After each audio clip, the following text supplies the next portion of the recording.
आखिरकार अमेरिका ने ईरान के ठिकानों को तबाह करना क्यों शुरू कर दिया है? ईरान ने अमेरिका के एक शक्तिशाली हथियार को मार गिराया, जिसके बाद ये सब कुछ खड़ा हुआ है। तो वहीं दूसरी तरफ आखिरकार ईरान, भारत और आर्मेनिया कैसे सबसे बड़ा गेम कर रहे हैं। जानेंगे जियोपॉलिटिक्स में क्या कुछ चल रहा है। आइए जानते हैं इन खबरों को विस्तार से। कहानी शुरू होती है अमेरिकी रीपर ड्रोन से। अमेरिका का जो ये ड्रोन देखते हैं आप, अमेरिकी वायुसेना का दावा है कि रीपर ड्रोन का इस्तेमाल खास तौर पर जासूसी के लिए किया जाता है, लेकिन इसके जरिए किसी भी टारगेट को तबाह किया जा सकता है। इसके जरिए राहत का काम भी होता है, बचाव का काम भी होता है, रास्ता साफ करने तथा छापा मारने के कार्य को भी अंजाम दिया जा सकता है। इसमें सेंसर और शक्तिशाली कैमरे लगे होते हैं जो लगातार अपने ठिकानों तक वीडियो फीड भेजते रहते हैं। इसमें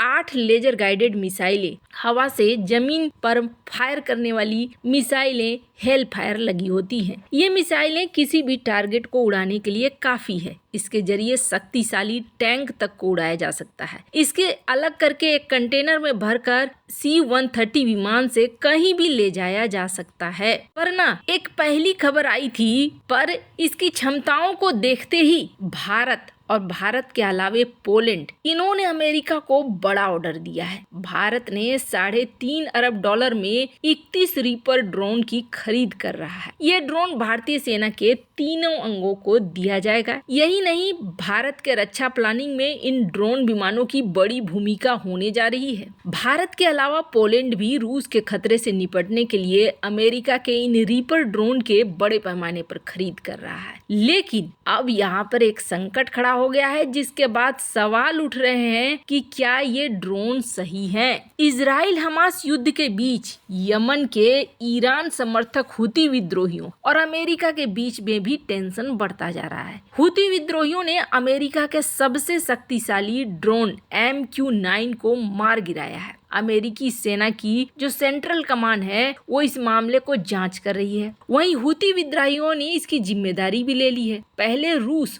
और अब हुती विद्रोहियों के इस रीपर ड्रोन को तबाह करने से करोड़ों डॉलर के इस UAV की क्षमता पर सवाल उठने लगा है, क्योंकि पाकिस्तान और चीन के खतरे से निपटने के लिए भारत भी 31 रीपर ड्रोन को खरीद रहा है। अमेरिका ने खुद इस बात को बताया है कि हुती विद्रोहियों ने जब इस ड्रोन को मार गिराया, वो उस समय अंतर्राष्ट्रीय समुद्री इलाके में उड़ रहा था। इससे पहले हुती विद्रोहियों ने जब इजराइल पर मिसाइल और ड्रोन हमला किया, तब अमेरिकी युद्धपोत USS कार्ने ने उन्हें बीच रास्ते में ही मार गिराया। CNN की रिपोर्ट के मुताबिक अमेरिकी युद्धपोत ने 9 घंटे के अंदर हुतियों की 4 क्रूज मिसाइल, 15 ड्रोन विमानों को मार गिराया। अपने शक्तिशाली ड्रोन के मार गिराए जाने से गुस्साए अमेरिका ने सीरिया में ईरान से जुड़े कई ठिकानों को तबाह कर दिया। आपको बता दें, सिर्फ ऐसा ही नहीं हुआ है कि ईरान में, बल्कि रूस ने भी सिर्फ MQ-9 रीपर ड्रोन पर तेल गिराकर इसे बर्बाद कर दिया। सवाल ये हो रहा है कि ड्रोन जो इतनी कीमत का हो, $3 अरब में भारत 31 रीपर ड्रोन मात्र खरीद रहा है, तो ऐसे में क्या ये ड्रोन के क्षमता पर सवाल नहीं उठता है? खैर, अब गुस्साया हुआ अमेरिका सीरिया में अलग अलग जगह पर जो हुती विद्रोहियों के ठिकाने हैं उस पर हमले कर रहा है, उसे तबाह करने की कोशिश कर रहा है। जहां एक तरफ ईरान और अमेरिका के बीच में ये टेंशन चल रही है, तो वहीं दूसरी तरफ देखिए भारत, ईरान और आर्मेनिया एक बहुत बड़ा गेम कर रहे हैं, और ये गेम बहुत महत्वपूर्ण है। सबसे पहले साधारण भाषा में समझिए, हो क्या रहा है। ईरान के साथ भारत एक प्रोजेक्ट कर रहा है, चाबहार प्रोजेक्ट, और इस प्रोजेक्ट पर आर्मेनिया ने रुचि दिखानी शुरू कर दी है। आर्मेनिया इसके लिए बातचीत कर रहा है। आर्मेनिया चाहता है कि चाबहार पोर्ट में इसकी एंट्री हो जाए, और अगर एंट्री होती है तो क्या होगा? एंट्री होगी तो ये नॉर्थ साउथ ट्रांसपोर्ट कॉरिडोर इससे जुड़ जाएगा। इसके लिए आर्मेनिया कदम भी बढ़ा चुका है। आर्मेनिया ने चाबहार प्रोजेक्ट को लेकर एक मीटिंग भी चल रही थी, जिस मीटिंग में आर्मेनियाई प्रतिनिधि मंडल ने भाग भी लिया। कहा कि हम चाहते हैं कि हमें भी चाबहार बंदरगाह में जोड़ा जाए। अब जोड़ने का मकसद क्या है तो आपको बता दें, ये जो कॉरिडोर देख रहे हैं INSTC international north south corridor, इस कॉरिडोर को चाबहार से जोड़ने की इच्छा है और चाबहार से अगर ये जुड़ता है तो आर्मेनिया की पहुंच यहाँ तक पहुंच जाएगी। आपको बता दें, चाबहार बंदरगाह में शामिल होने के लिए आर्मेनिया की उत्सुकता भारत, ईरान और आर्मेनिया के 3 पक्ष मिलने की वजह से है। यहाँ पर एक और बहुत बड़ी चीज है, आर्मेनिया ये कह रहा है कि ईरान फारस की खाड़ी और ब्लैक सी गलियारे से एक और शाखा जोड़ सकता है। भारत और आर्मेनिया के बीच में बहुत ही ज्यादा इन दिनों रणनीतिक संबंध बने हैं, पर ये रणनीतिक संबंध किसके खिलाफ जाते हैं तो आपको बता दें, ये रणनीतिक संबंध खिलाफ जाते हैं तुर्की, पाकिस्तान और अजरबैजान के। अगर आर्मेनिया चाबहार बंदरगाह में शामिल हो जाता है तो पाकिस्तान और तुर्की की परेशानियां बढ़ सकती है। दिलचस्प बात यह है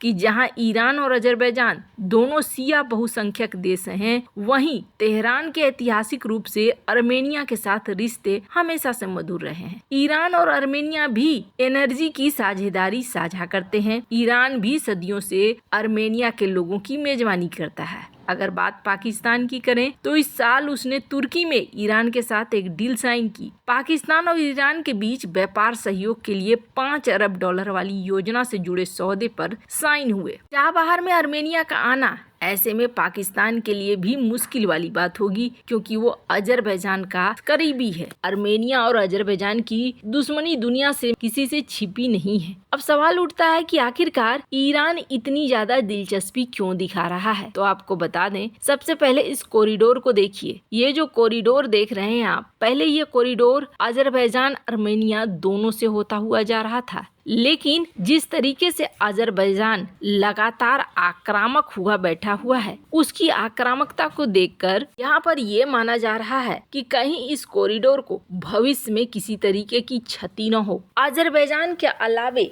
एक रास्ता आर्मेनिया से भी होना चाहिए और नहीं तो एक शाखा तो कम से कम होनी ही चाहिए। कल की डेट में अजरबैजान कोई मनमानी न कर सके, इस वजह से रोकने के लिए ये शाखा का होना बेहद जरूरी माना जा रहा है। खैर, आपको बता दें, ईरान के ऊपर एक और इल्जाम लगा था और अजरबैजान की तरफ से ये इल्जाम लगा था। अजरबैजान ने कहा था कि ईरान के रास्ते भारत ने बहुत सारे हथियार आर्मेनिया को भेजे हैं, इसलिए उसने कई सारे कॉरिडोर को बंद किया है। तो ऐसे में भविष्य में इस तरीके की घटनाएं और भी हो सकती हैं। अब आर्मेनिया के शामिल होने का मतलब ये हो रहा है कि तुर्की को और अजरबैजान को भविष्य में अगर किनारा करना हुआ तो वो किनारा करना आसान हो जाएगा। यही वजह है कि तुर्की, पाकिस्तान और अजरबैजान तीनों के लिए ये सबसे बड़ी समस्या बनने वाली है। वैसे इन सब मामले में आपकी क्या राय है, कमेंट कर जरूर बताएं। जल्द मिलते हैं अगले वीडियो में नई खबर के साथ।